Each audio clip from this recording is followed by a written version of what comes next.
Hi everyone. सो आज के इस वीडियो में हम लोग एक नया चैप्टर स्टार्ट करेंगे that is moving charges and magnetism. इस चैप्टर से पहले हम लोगों ने डिस्कस किया था when charges are at rest they produce electric field and we can define electric potential, electrostatic potential energy। ठीक है, तो वहां पे चार्ज रेस्ट में था। उसके बाद करंट इलेक्ट्रिसिटी चैप्टर आया, वहां पे चार्ज मोशन में आया, जिसकी वजह से हमारे पास इलेक्ट्रिक करंट हम लोगों ने डिफाइन किया। ठीक है, अब इस चैप्टर में क्या होगा कि जो ये चार्ज मोशन में है, ठीक है, moving charge is also equivalent to current because current is flow of charges. तो because of this flow of charge और flow of current there is a generation of magnetic field. ठीक है, तो इस चैप्टर में हम लोग उसका इफेक्ट पढ़ेंगे कि कैसे एक मूविंग चार्ज मैग्नेटिक फील्ड को प्रोड्यूस करता है, उस मैग्नेटिक फील्ड का डायरेक्शन क्या होता है, उसका मैग्नीट्यूड कितना होता है। ठीक है, what is the force experienced by a charged particle moving in a magnetic field, what is the force experienced by a current carrying conductor in a magnetic field, वो सारी चीजें हम लोग इस चैप्टर में डिस्कस करने वाले हैं। ठीक है, आज के इस वीडियो में हम लोग डिस्कस करेंगे ऑयस्टेड एक्सपेरिमेंट, जो कि मतलब सारी डिस्कशन तो एनसीईआरटी बेस्ड है। ठीक है, तो स्टार्टिंग है ऑयस्टेड एक्सपेरिमेंट, फिर है comparison of origin of electric field and magnetic field. E is the symbol of electric field, B is the symbol for magnetic field. ठीक है, फिर पढ़ेंगे हम लोग लॉरेंस फोर्स के बारे में। ठीक है, तो स्टार्ट करते हैं ऑयस्टेड एक्सपेरिमेंट से। ठीक है, तो देखिए जो कॉन्सेप्ट ऑफ चार्ज था ये काफी पुराना कॉन्सेप्ट है। ठीक है, बट जो ये मैग्नेटिज्म से रिलेटेड जो थ्योरी है ये बहुत लेटर स्टेज में डेवलप हुआ। ठीक है, तो ये फर्स्ट ऑब्जर्वेशन जो साइंटिफिक ऑब्जर्वेशन हुआ था दैट वाज बाय ऑयस्टेड। ठीक है, hence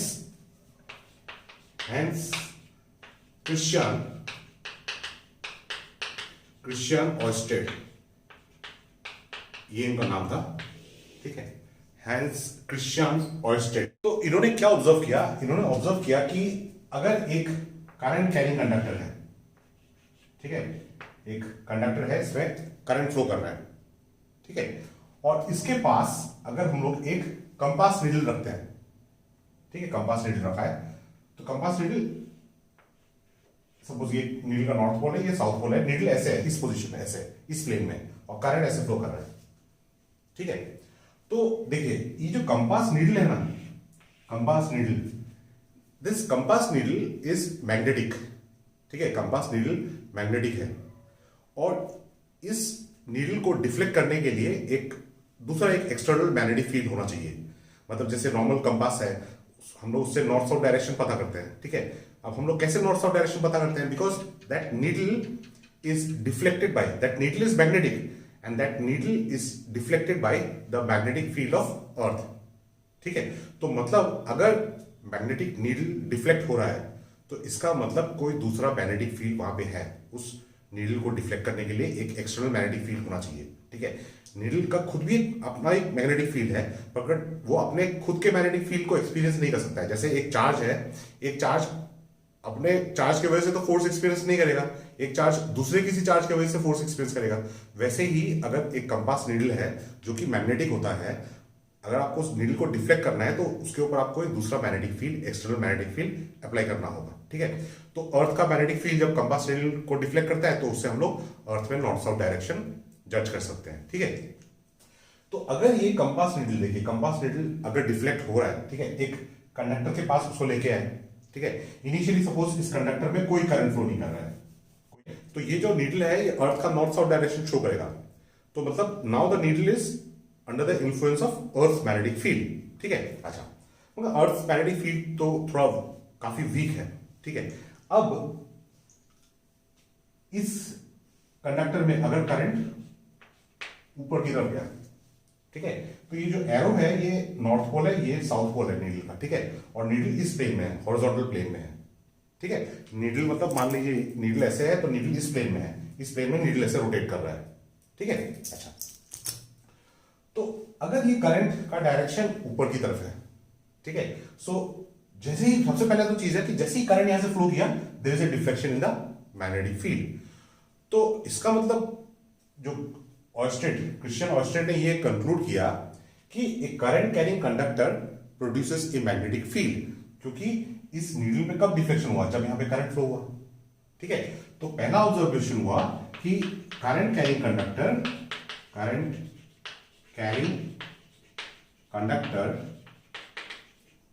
produces a magnetic field, ठीक है। अच्छा, उसके बाद उन्होंने क्या ऑब्जर्व किया कि जब करंट का डायरेक्शन ऊपर की तरफ हुआ तो ये जो नीडल ऐसे है, ठीक है। अगर ये आपका कंपास नीडल है, ठीक है, ये नॉर्थ पोल है, साउथ पोल है, ये नॉर्थ पोल, ये साउथ पोल, और करंट अगर ऊपर की तरफ जा रहा है तो नीडल ऐसे डिफ्लेक्ट कर रहा है। नॉर्थ पोल कंडक्टर की तरफ डिफ्लेक्ट कर रहा है ऐसे, ठीक है। तो जो डिफ्लेक्शन हो रहा है वो इस डायरेक्शन में हो रहा है। तो इसका मतलब क्या हुआ कि जो इस करंट की वजह से जो मैग्नेटिक फील्ड प्रोड्यूस हो रहा है, उस मैग्नेटिक फील्ड का एक डायरेक्शन है, और जो मैग्नेटिक फील्ड का डायरेक्शन है it depends on direction of flow of current, ठीक है। So direction of magnetic field को मैं बी से नोट कर रहा हूं। This is the standard symbol for magnetic field, और मैग्नेटिक फील्ड एक वेक्टर क्वांटिटी है क्योंकि उसके ऊपर डायरेक्शन है, उसका एक डायरेक्शन होता है, उसका एक मैग्नीट्यूड होता है। जैसे इलेक्ट्रिक फील्ड का मैग्नीट्यूड होता है, डायरेक्शन होता है, वैसे ही मैग्नेटिक फील्ड का भी मैग्नीट्यूड और डायरेक्शन होता है, ठीक है। मैग्नीट्यूड कैसे निकालना है वो ऑयस्टेड ने नहीं बताया था, वो बाद में हम लोग पढ़ेंगे बायोट-सेवर्ट लॉ, ठीक है। तो यहां पे तो सिर्फ पता चला था कि direction of magnetic field depends on direction of flow of current, ठीक है। उसके बाद उन्होंने देखा कि यहां पे जब ये करंट का डायरेक्शन उल्टा जब कर दिया, मतलब करंट अब नीचे की तरफ आ रहा है, तब ये जो डिफ्लेक्शन है, डिफ्लेक्शन भी चेंज हो गया, ठीक है। सो डिफ्लेक्शन भी चेंज हो गया, मतलब करंट का डायरेक्शन चेंज करने से मैग्नेटिक फील्ड का डायरेक्शन चेंज हो रहा है। तो इसका मतलब ये क्लियर हो गया कि मैग्नेटिक फील्ड का जो डायरेक्शन है वो करंट के डायरेक्शन के ऊपर डिपेंड करता है, ठीक है। ये सेकेंड ऑब्जर्वेशन हुआ। थर्ड ऑब्जर्वेशन क्या हुआ कि अगर यहां से जो करंट फ्लो कर रहा है वो करंट मतलब वीक करंट है, ठीक है, करंट का वैल्यू लो है, तो ये जो मैग्नेटिक फील्ड में जो प्रोड्यूस हो रहा है वो मैग्नेटिक फील्ड का स्ट्रेंथ भी कम हो गया। कैसे पता चला स्ट्रेंथ कम हो गया? मतलब जो डिफ्लेक्शन हो रहा है वो स्लाइट डिफ्लेक्शन हो रहा है, मतलब मैग्नेटिक फील्ड का वैल्यू जो मैग्नीट्यूड है वो कम या ज्यादा, कैसे पता चलेगा? करंट कम या ज्यादा है कि नहीं है, ठीक है। That means the magnitude of the magnetic field is proportional to the strength of current. If the magnitude of current is more, the magnitude of the magnetic field is more, ठीक है। मतलब यहां पे अगर करंट ज्यादा है, deflection strong deflection होगा, current कम है, डिफ्लेक्शन कम होगा, ठीक है। So strength of magnetic field depends on, और डिपेंड्स की जगह लिखते हैं directly proportional to strength of current,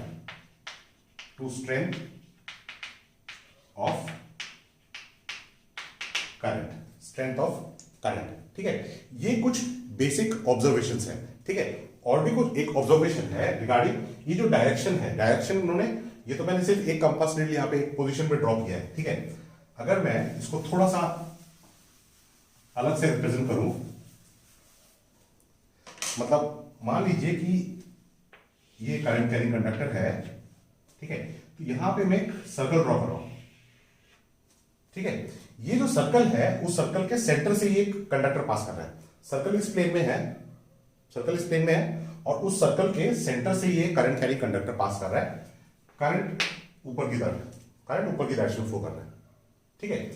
तो यहां पे जो नीडल का डिफ्लेक्शन होगा वो इस सर्कल के टेंजेंशियल होगा, मतलब नीडल किस तरफ पॉइंट करेगा? मैग्नेटिक फील्ड के डायरेक्शन में, तो मैग्नेटिक फील्ड मतलब सर्कल में टेंजेंशियल इस डायरेक्शन में गया, ठीक है, अंदर की तरफ गया, ठीक है। अगर इस पॉइंट इस पॉइंट देखेंगे तो इस डायरेक्शन में जाएगा, ठीक है। यहां पे नीडल होगा तो इधर डिफ्लेक्ट करेगा, ठीक है, और इस साइड अगर नीडल होगा तो ऐसे डिफ्लेक्ट करेगा, ठीक है। तो this is how we can represent the magnetic field. तो मैग्नेटिक फील्ड मतलब यहां पे ऐसा सर्कुलर रिंग फॉर्म कर रहा है, और हर पॉइंट में अगर हम टेंजेंट ड्रॉ कर रहे हैं तो हम लोग को मैग्नेटिक फील्ड का डायरेक्शन मिल रहा है, ठीक है। सो ये ऑब्जर्वेशन किया था ऑयस्टेड ने, दिस इज ऑयस्टेड एक्सपेरिमेंट, ठीक है। यहां पे उन्होंने सिर्फ ये कंक्लूड किया कि जो मैग्नेटिक फील्ड है it arises whenever there is a flow of current in a conductor, ठीक है। That means a current carrying conductor is always associated with a magnetic field. The strength of the magnetic field depends on the strength of the current, the direction of the magnetic field depends on the direction of current. Magnitude कितना है, ठीक है, वो magnetic field का जो magnitude है वो current carrying conductors के साथ जो डिस्टेंस है वो डिस्टेंस के साथ कैसे वेरी करता है, क्योंकि ऑब्वियसली आप इस करंट कैरिंग कंडक्टर से जितना दूर जाएंगे तो मैग्नेटिक फील्ड का वैल्यू कम हो जाएगा, ठीक है। बट वो जो वैल्यू डिक्रीज होगा वो इनवर्सली प्रोपोर्शनल टू आर है या inversely proportional to R square है, where R is the distance from the conductor to the point of observation of magnetic field. ये सारी चीजें ऑयस्ट्रेट ने नहीं बताया, ठीक है। सिर्फ उन्होंने यही बताया कि मेन ऑब्जर्वेशन यही था कि current carrying conductor is always associated with a magnetic field. So this is all about ऑयस्ट्रेट एक्सपेरिमेंट, ठीक है। नेक्स्ट आया comparison of origin of electric field and magnetic field. अब देखिए जो इलेक्ट्रिक फील्ड है, इलेक्ट्रिक फील्ड उसका ओरिजिन क्या है? ओरिजिन मतलब इलेक्ट्रिक फील्ड को कौन जनरेट करता है? Static charge, static charge, static charge electric field को प्रोड्यूस करता है। तो अगर इलेक्ट्रिक फील्ड का स्ट्रेंथ E है, ठीक है, और ये जो इलेक्ट्रिक फील्ड है वो Q चार्ज की वजह से प्रोड्यूस हो रहा है, ठीक है, तो E is equal to 1/4 pi epsilon naught Q by R square, where R is the distance of the point of observation of electric field from the charge। मतलब यहां पे अगर चार्ज है और यहां पे इलेक्ट्रिक फील्ड निकाल रहे हैं तो ये जो डिस्टेंस है ये डिस्टेंस R है, ठीक है। तो इसी को अगर वेक्टर फॉर्म में लिखना है तो इलेक्ट्रिक फील्ड का डायरेक्शन तो इस तरफ होगा, तो ये वेक्टर फॉर्म में हो गया, तो यहां पे ये R cap where R vector इस डायरेक्शन में, मतलब electric field is in the direction of R, मतलब electric field is away from the charge, ठीक है। पॉजिटिव चार्ज के लिए हमको पता है कि अवे होता है, ठीक है। So this is the origin of electric field, मतलब electric field is produced by static charge, ठीक है। बट मैग्नेटिक फील्ड कौन प्रोड्यूस कर रहा है? मैग्नेटिक फील्ड प्रोड्यूस कर रहा है मूविंग चार्ज, मूविंग चार्ज और करंट, ठीक है। सो ए मूविंग चार्ज और ए करंट, करंट कहां पे फ्लो करेगा? In a conductor. So a moving charge और a current carrying conductor produces a magnetic field, produces a magnetic field. मतलब magnetic field का सोर्स क्या होगा? मैग्नेटिक फील्ड का सोर्स होगा एक मूविंग चार्ज या फिर करंट, ठीक है। इलेक्ट्रिक फील्ड का सोर्स कौन हो गया? चार्ज हो गया। सिंगल चार्ज हो सकता है, मल्टीपल चार्जेस भी हो सकता है, ठीक है। तो यहां पे देखिए एक कॉन्सेप्ट क्या है कि जैसे कि मान लीजिए कि यहां पे चार्ज है Q1, यहां पे चार्ज है Q2, इस पॉइंट में इलेक्ट्रिक फील्ड चाहिए, तो इस चार्ज के लिए इलेक्ट्रिक फील्ड हम लोग इस डायरेक्शन में लेंगे, तो ये सपोज कर लीजिए E1 हो गया। इस चार्ज के लिए यहां पे इलेक्ट्रिक फील्ड इस तरफ हो गया, ये E2 हो गया। तो यहां पे जो रिजल्टेंट इलेक्ट्रिक फील्ड है वो resultant electric field is the vector sum of the two fields, ठीक है। तो ये दोनों फील्ड का सोर्स क्या है? ये दोनों चार्ज, ठीक है, और वहां से हम लोग ये रिजल्टेंट इलेक्ट्रिक फील्ड निकालते हैं। तो सिमिलरली अगर सपोज कर लीजिए कि यहां पे करंट, ये दो करंट कैरिंग कंडक्टर है I1 I2, ठीक है, और दोनों करंट कैरिंग कंडक्टर में जो करंट फ्लो कर रहा है वो इधर अंदर की तरफ या बाहर की तरफ फ्लो कर रहा है, ठीक है। तो अगर यहां पे हम लोग मैग्नेटिक फील्ड निकालते हैं, ठीक है, यहां पे निकालते हैं, तो अगर ये करंट बाहर की तरफ आ रहा है, ठीक है, तो ये हो गया आपका इसका मैग्नेटिक फील्ड का डायरेक्शन B1, इस करंट के लिए मैग्नेटिक फील्ड का डायरेक्शन इस तरफ हो गया, ठीक है। ये सारे मैग्नेटिक फील्ड का डायरेक्शन कैसे निकालते हैं ये हम लोग बाद में सीखेंगे, ठीक है। बट मान लेते हैं कि ये अभी डायरेक्शन ये है, ठीक है, B1 ये I2 करंट के लिए B2 हो गया, ठीक है। तो मतलब करंट के लिए ये मैग्नेटिक फील्ड है, इस करंट के लिए ये मैग्नेटिक फील्ड है, ठीक है। तो ये जो है, अब ये तो दोनों मैग्नेटिक फील्ड तो रिजल्टेंट, इसका अगर रिजल्टेंट क्वांटिटी निकालना है क्योंकि ये तो वेक्टर क्वांटिटी है, तो यहां से हम लोग रिजल्टेंट मैग्नेटिक फील्ड निकाल सकते हैं, जो कि आपका रिजल्टेंट मैग्नेटिक फील्ड, ठीक है। मतलब जैसे हम लोगों ने यहाँ पे वेक्टर सम लेके, अगर ये सोर्स चार्ज है, सोर्स चार्ज की वजह से इलेक्ट्रिक फील्ड प्रोड्यूस हो रहा है, तो वहां से हम लोग रिजल्टेंट इलेक्ट्रिक फील्ड कैसे यूज कर रहे हैं, कैसे निकाल रहे हैं? By using principle of superposition. So वैसे यहाँ पे भी अगर आपको मल्टीपल सोर्स है to produce magnetic field, magnetic field का सोर्स क्या होगा? करंट होगा या मूविंग चार्ज होगा। तो उसके वजह से हम लोग कैसे रिजल्टेंट फील्ड को निकालेंगे, bye using principle of superposition. ठीक है, तो ये हो गया regarding comparison of origin of electric field and magnetic field. ये कॉन्सेप्ट और भी हम लोग डिटेल में बात पढ़ेंगे जब प्रॉब्लम्स हमको सॉल्व करना पड़ेगा, बट उससे पहले हमको सीखना पड़ेगा how to find the direction of magnetic field. तो वो हम लोग बायोट-सेवर्ट्स लॉ जब डिस्कस करेंगे तब हम लोग ये कॉन्सेप्ट क्लियर हो जाएगा। ठीक है, अच्छा, सो नेक्स्ट टॉपिक है लॉरेंस फोर्स। ठीक है, ये काफी इंपॉर्टेंट टॉपिक है लॉरेंस फोर्स। लॉरेंस फोर्स क्या है, देखिए लॉरेंस फोर्स, ठीक है, लॉरेंस साइंटिस्ट का नाम था जिन्होंने इस फोर्स को डिफाइन किया। मतलब अगर एक चार्ज है, चार्ज क्यू, ठीक है, इसका एक पार्टिकल है जिसका चार्ज क्यू है, मास m है, और ये मूव कर रहा है in a region where there is electric field and magnetic field. ठीक है, एक पार्टिकल है, चार्ज पार्टिकल जिसका चार्ज क्यू है, मास m है।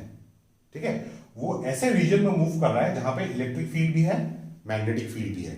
ठीक है, तो ये जो चार्ज पार्टिकल है, it is going to experience a force due to electric field. ठीक है, ये चार्ज पार्टिकल इलेक्ट्रिक फील्ड की वजह से एक फोर्स एक्सपीरियंस करेगा। ये हम लोग इलेक्ट्रोस्टैटिक्स में भी देख चुके हैं कि चार्ज पार्टिकल जब इलेक्ट्रिक फील्ड में मूव करता है तो कैसे वो एक पैराबोलिक पाथ ट्रेस करता है, वो हम लोगों ने देखा था। ठीक है, तो ये चार्ज पार्टिकल इस इलेक्ट्रिक फील्ड की वजह से एक फोर्स एक्सपीरियंस करेगा, सो दैट इज Fe।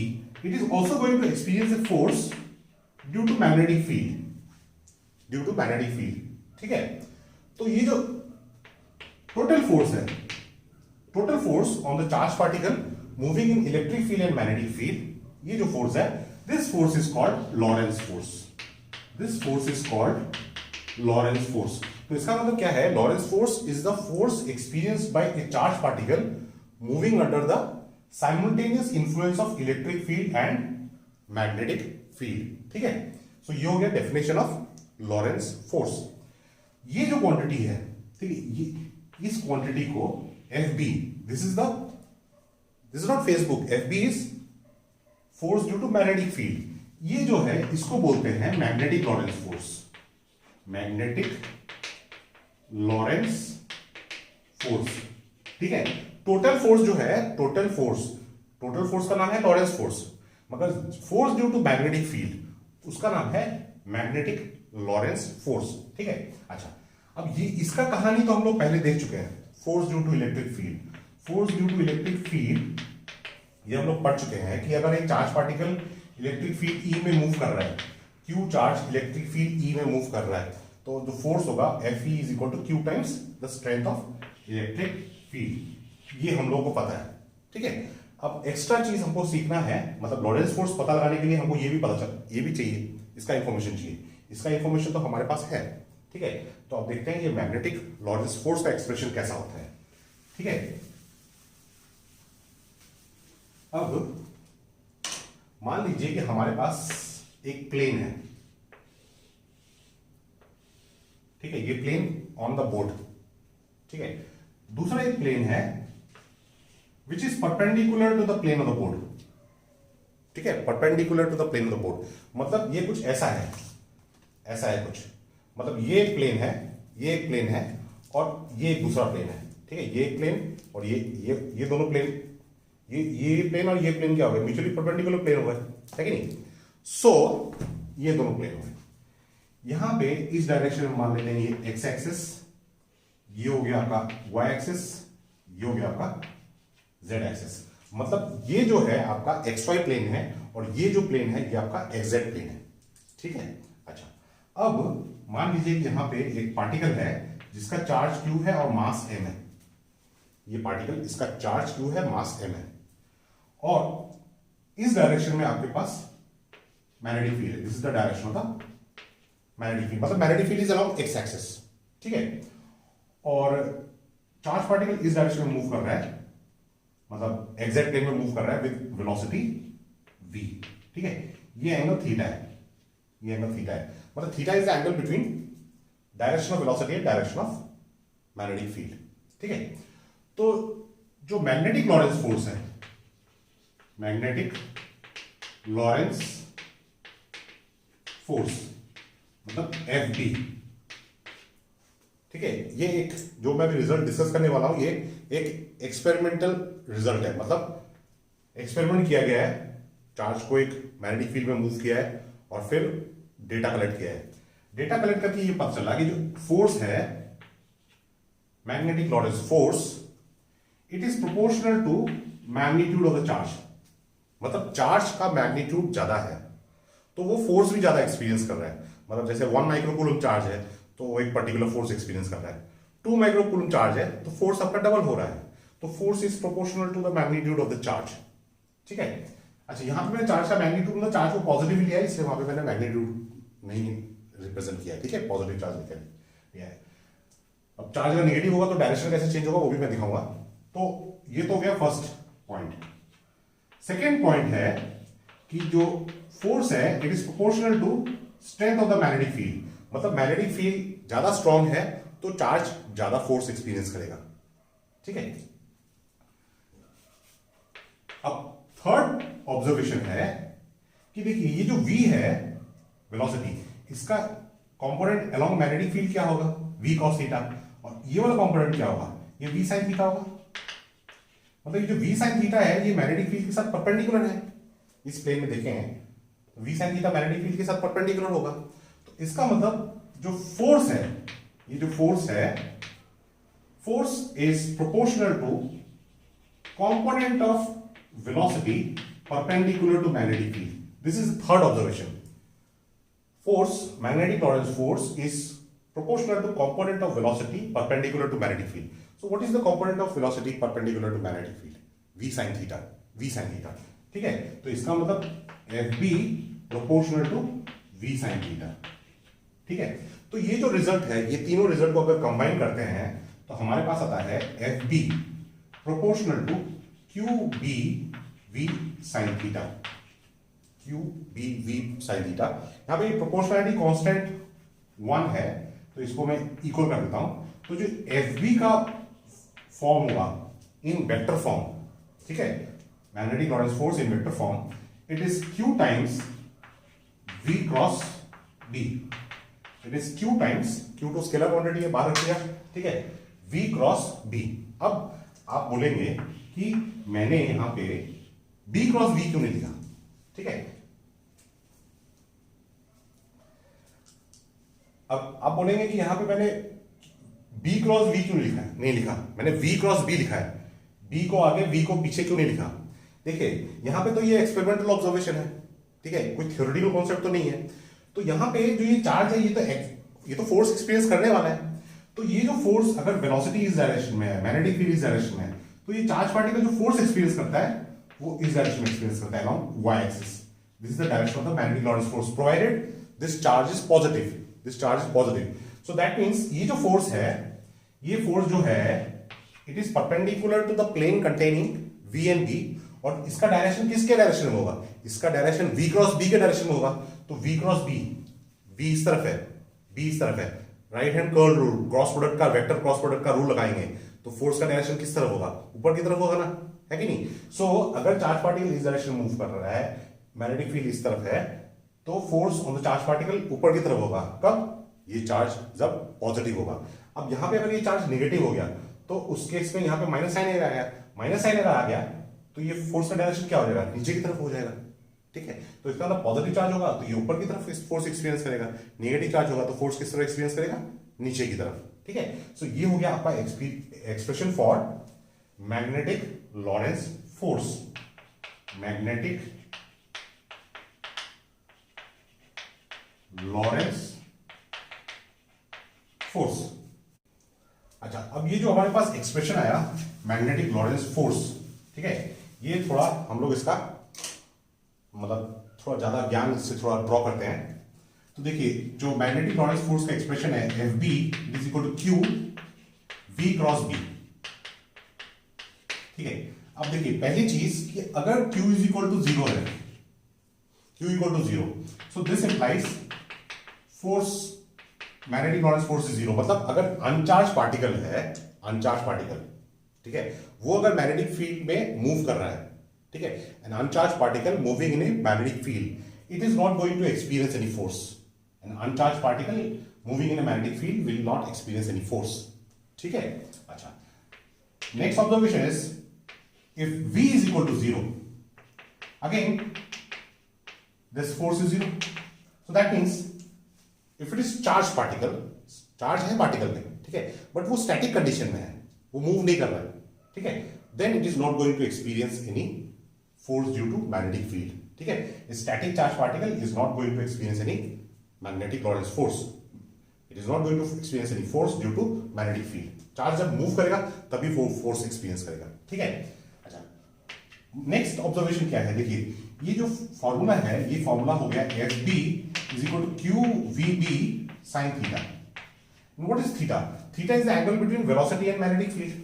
ठीक है, तो इसका मतलब अगर theta is equal to 0 degree और theta is equal to 180 degree, theta equal to 0 degree मतलब v और b वेलोसिटी और मैग्नेटिक फील्ड सेम डायरेक्शन में है, और थीटा इक्वल टू 180 डिग्री मतलब वेलोसिटी इस तरफ है, मैग्नेटिक फील्ड इस तरफ है.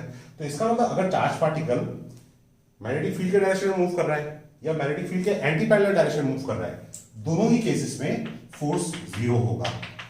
ठीक है, क्यों? साइन 0 होता है, साइन 180 भी 0 होता है. So a charge particle moving parallel और anti parallel to direction of magnetic field will not experience any force. So these are the few observations. ठीक है. अच्छा, एक इससे भी, तो इसका मतलब a charge particle moving parallel और anti parallel to the direction of magnetic field will not experience any force. It is not going to experience any force. ठीक है. अच्छा, नेक्स्ट ऑब्जर्वेशन क्या है, देखिए यहां पे नेक्स्ट वेरी इंपॉर्टेंट ऑब्जर्वेशन वो क्या है कि देखिए ये जो फोर्स है, चार्ज पार्टिकल किस प्लेन में मूव कर रहा है? चार्ज पार्टिकल मूव कर रहा है इस हॉरिजॉन्टल प्लेन में. चार्ज पार्टिकल मूव कर रहा है आपका एक्जेक्ट प्लेन में. ठीक है, और फोर्स किस डायरेक्शन में है? फोर्स वाई एक्सिस में है. ठीक है, इसका मतलब जो फोर्स है it is perpendicular to the direction of the velocity. It is perpendicular to the direction of velocity. Correct. तो इसका मतलब जो फोर्स है magnetic Lorentz force, it is perpendicular to direction of displacement. क्योंकि डिस्प्लेसमेंट तो velocity के direction में होगा, तो डिस्प्लेसमेंट किस प्लेन में हो रहा है? डिस्प्लेसमेंट तो एक्जेक्ट प्लेन में हो रहा है. फोर्स किस तरफ एक्ट कर रहा है? Along Y axis. मतलब जो फोर्स है वो डिस्प्लेसमेंट के परपेंडिकुलर है. अगर फोर्स डिस्प्लेसमेंट के परपेंडिकुलर होता है तो वर्क डन क्या होगा? वर्क डन 0 होगा, है कि नहीं? क्योंकि हम लोग को पता है कि जो वर्क डन है it is F B S cos theta, where theta is the angle between force and displacement. है कि नहीं? F dot B work done is a dot product of force and displacement. ये तो हम लोग जानते ही हैं. करेक्ट. तो इसका मतलब work done by magnetic Lorentz force is 0. Work done by magnetic Lorentz force, work done by magnetic Lorentz force is 0. Magnetic Lorentz force कोई वर्क नहीं करता है, कोई वर्क नहीं करता है. ठीक है. अच्छा, अब वर्क एनर्जी थ्योरम में हम लोगों ने पढ़ा था कि work done is equal to change in kinetic energy. Work done is equal to change in kinetic energy, और वर्क डन तो 0 है, इसका मतलब चेंज इन काइनेटिक एनर्जी भी 0 होगा. तो इसका मतलब चार्ज पार्टिकल जब मैग्नेटिक फील्ड में मूव करेगा, ठीक है, charge particle which is moving in a magnetic field under the influence of magnetic field, then the kinetic energy of the charge particle will not change. Kinetic energy of the charge particle will not change. Kinetic energy change नहीं हो रहा है, इसका मतलब speed change नहीं हो रहा है. Speed is constant. Speed is constant. Speed of the particle change नहीं होगा. ठीक है, but force तो act कर रहा है. ठीक है, force act कर रहा है. अगर फोर्स एक्ट कर रहा है तो इसका मतलब there will be an acceleration. ठीक है, क्योंकि force equal to mass into acceleration होता है ना, Newton law, Newton second law, force equal to mass into acceleration. ठीक है, अब एक्सेलरेशन हो रहा है मतलब वेलोसिटी चेंज हो रहा है. ठीक है, एक्सेलरेशन हो रहा है इसका मतलब वेलोसिटी चेंज हो रहा है. ठीक है, बट हम लोग बोल रहे हैं कि speed is constant. Speed is constant but velocity is changing. Velocity is changing. Speed is constant but velocity is changing. ठीक है, गजब बात है यार कि स्पीड कांस्टेंट है और वेलोसिटी चेंज हो रहा है. इसका मतलब क्या है कि देखिए स्पीड क्या है? वेलोसिटी का मैग्नीट्यूड. मतलब वेलोसिटी का मैग्नीट्यूड चेंज नहीं होगा, मगर वेलोसिटी का डायरेक्शन चेंज होगा. तो इसका मतलब अगर चार्ज पार्टिकल मैग्नेटिक फील्ड के इन्फ्लुएंस पे जब मूव करेगा तो उसका डायरेक्शन कंटिन्यूअसली चेंज होता रहेगा। ठीक है, तो कंटिन्यूअसली अगर चेंज हो रहा है तो इसका मतलब उसका पाथ कैसा होगा, कर्व होगा, सर्कुलर होगा, हेलिकल होगा, इस तरह का होगा। ठीक है, तो उसका डायरेक्शन कंटिन्यूअसली चेंज होगा। ठीक है, अगर मैग्नेटिक लॉरेंस फोर्स जीरो नहीं है तो, अगर मैग्नेटिक लॉरेंस फोर्स जीरो है तब तो डायरेक्शन भी चेंज नहीं होगा। ठीक है, बट अगर मैग्नेट, क्योंकि अगर एफ है, if F is not equal to zero that means a is not equal to zero. If F is not equal to zero, अब यहां पे एफ मतलब एफ भी है, तो अगर एफ जीरो नहीं है तो इसका मतलब एक्सेलरेशन जीरो नहीं है, इसका मतलब एक्सेलरेशन हो रहा है, इसका मतलब वेलोसिटी चेंज हो रहा है। ठीक है, but since kinetic energy is not changing that means speed is constant, तो वेलोसिटी का मैग्नीट्यूड चेंज नहीं होगा बट वेलोसिटी का डायरेक्शन चेंज होगा। ठीक है, अब वो डायरेक्शन कैसे चेंज होता है, क्या होता है, ये हम लोग नेक्स्ट वीडियो में देखेंगे। ठीक है, but Lawrence force, magnetic Lorentz force का ये एक सिग्निफिकेंट प्रॉपर्टी है। ठीक है, तो इसका मतलब देखिए हम लोगों ने ये सीखा कि force due to electric field, force due to electric field हो गया QE, force due to magnetic field हो गया Q V क्रॉस B। ठीक है, ये हो गया मैग्नेटिक लॉरेंस फोर्स। तो जो लॉरेंस फोर्स का एक्सप्रेशन था वो क्या था, वो था total force due to electric field and magnetic field. This force due to electric field and force due to magnetic field. तो ये दोनों वैल्यूज यहां पे अगर सब्स्टिट्यूट करते हैं तो F इक्वल टू क्या आएगा, Q E plus V cross B। तो ये है expression for Lawrence force, RENTZ Lawrence force. ठीक है, ये हो गया मैग्नेटिक लॉरेंस फोर्स और ये पूरा हो गया लॉरेंस फोर्स। ठीक है, so this is all about magnetic Lorentz force and Lawrence force. अच्छा, नेक्स्ट एक छोटा सा कॉन्सेप्ट,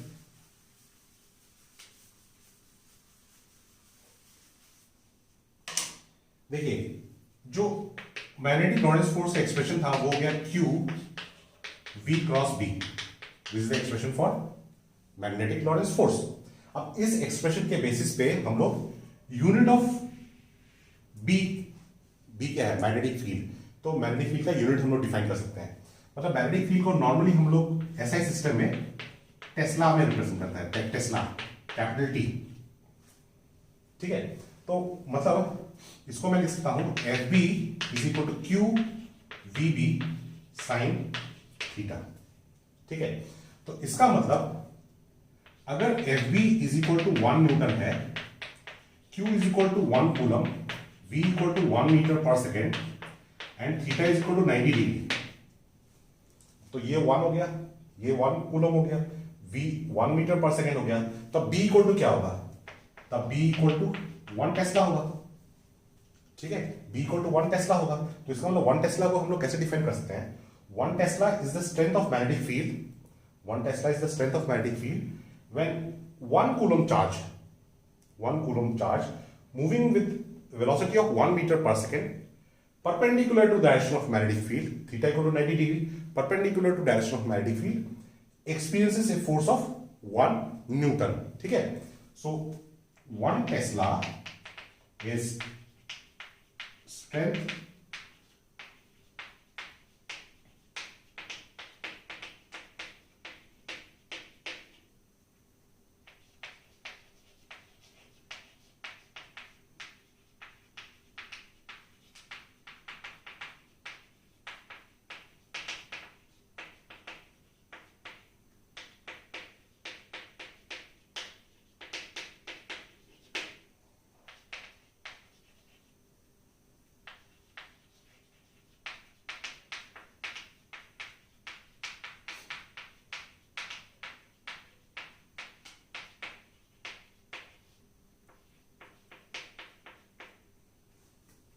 ठीक है, so 1 tesla is the strength of magnetic field when charge of 1 coulomb moving with velocity of 1 metre per second perpendicular to magnetic field experiences a force of 1 Newton.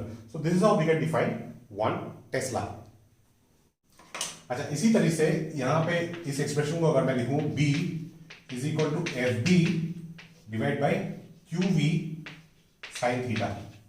ठीक है, तो इसका यूनिट हो गया न्यूटन। ठीक है, ये हो गया आपका कूलम, ये हो गया आपका मीटर पर सेकेंड। तो पर सेकेंड का सेकेंड ऊपर थीटा तो डायमेंशनलेस क्वांटिटी है, ठीक है। तो इसका मतलब ये अगर यूनिट टेस्ला है तो tesla equal to newton second per coulomb metre, ठीक है। 1 tesla is equal to 1 newton second per coulomb metre, ठीक है। इसको ऐसे भी एक्सप्रेस किया जा सकता है। So these are some of the fundamental features of the expression for magnetic Lorentz force, ठीक है। बट यहाँ पे इंपॉर्टेंट कॉन्सेप्ट ये है कि magnetic Lorentz force it does not do any work, ठीक है। It can not change the magnitude of velocity but it can only change the direction of velocity, ठीक है। This is a very important concept regarding magnetic Lorentz force, क्योंकि इस concept के basis पे हम लोग बाद में डिस्कस करेंगे कि how a charge particle moves in a transverse magnetic field, ठीक है, circular motion of charge particle in magnetic field and helical motion of charge particle in magnetic field, वो सारी चीजें हम लोग इस एक्सप्रेशन के बेसिस पे डिस्कस करेंगे, ठीक है। इस एक्सप्रेशन के बेसिस पे हम लोग ये भी डिस्कस करेंगे कि देखिए यहाँ पे force experience by charge particle moving in magnetic field, मतलब चार्ज पार्टिकल अगर मैग्नेटिक फील्ड में मूव कर रहा है तो फोर्स एक्सपीरियंस करेगा। अब करंट कैरिंग कंडक्टर जो है वहां पे तो बहुत सारे चार्ज फ्लो करते हैं, बहुत सारे इलेक्ट्रॉन्स फ्लो करते हैं, तो इसका मतलब अगर एक करंट कैरिंग कंडक्टर है, ठीक है, and the current carrying conductor is placed in a magnetic field, how it is going to experience a force, what will be the direction of the force.